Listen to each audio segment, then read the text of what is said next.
രജനീകാന്ത് നായകനായി എത്തുന്ന ചിത്രം കൂലിയുടെ ആദ്യ ഗാനം ജൂൺ 25-ന് പുറത്തുവിടും. ലോകേഷ് കനകരാജ് സംവിധാനം ചെയ്യുന്ന കൂലി ഓഗസ്റ്റ് 14-നാണ് പ്രദർശനത്തിന് എത്തുക. ചിത്രത്തിന്റെ പോസ്റ്റർ പ്രൊഡക്ഷൻ ജോലികൾ പുരോഗമിക്കുകയാണ് എന്നാണ് റിപ്പോർട്ടുകൾ.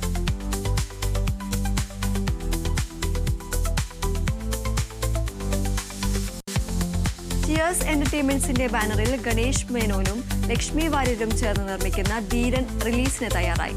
ജൂലൈ 4-നാണ് ചിത്രം പ്രദർശനത്തിലെത്തുക.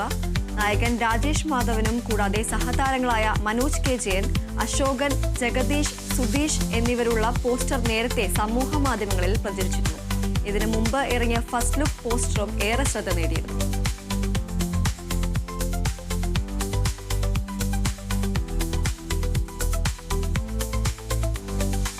രാമോജി ഫിലിം സിറ്റി ലോകത്തിലെ ഏറ്റവും പ്രേതബാധയുള്ള സ്ഥലം എന്ന പരാമർശത്തിൽ പ്രതികരണവുമായി തെന്നിന്ത്യൻ താരം കജോൾ. ചലച്ചിത്ര നിർമ്മാണത്തിനും ടൂറിസത്തിനും അനുയോജ്യമായ ഒരു സ്ഥലമാണിത്. രാമോജി ഫിലിം സിറ്റിയിൽ ഒന്നിലധികം പ്രൊജക്ടുകൾ ചിത്രീകരിച്ചിട്ടുണ്ട്. വർഷങ്ങളായി ഞാൻ അവിടെ താമസിച്ചിട്ടുണ്ട് എന്നായിരുന്നു ട്വീറ്റ്. കജോളിന്റെ പുതിയ സിനിമയായ മായുടെ പ്രൊമോഷനിടെയായിരുന്നു താരത്തിന്റെ നെഗറ്റീവ് പരാമർശം. മാ ജൂൺ 27-ന് തിയേറ്ററുകളിലെത്തും. വിശാൽ ഫ്യൂരിയാണ് ചിത്രത്തിലെ സംവിധാനം നിർവഹിച്ചിരിക്കുന്നത്.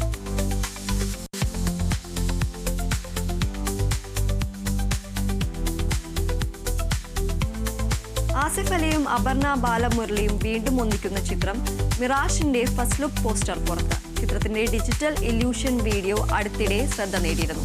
ജിത്തു ജോസഫ് സംവിധാനം ചെയ്യുന്ന ചിത്രത്തിൽ ഹക്കീം ഷാജഹാൻ, ദീപക് പറമ്പോൾ, സമ്പത്ത് രാജ്, ഹന്ന റെജി കോശി തുടങ്ങിയവരാണ് മറ്റു പ്രധാന കഥാപാത്രങ്ങളെ അവതരിപ്പിക്കുന്നത്.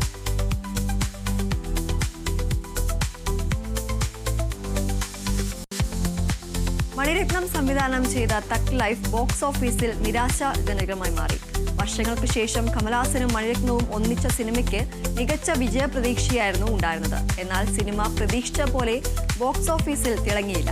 അതേസമയം ഇപ്പോഴിതാ തന്റെ സിനിമ നേടിയ പരാജയത്തെക്കുറിച്ച് സംവിധായകൻ പറയുകയും പ്രതീക്ഷകൾക്കൊത്ത് ഉയരാത്തതിന് ക്ഷമാപണം നടത്തുകയും ചെയ്തിരിക്കുകയാണ്.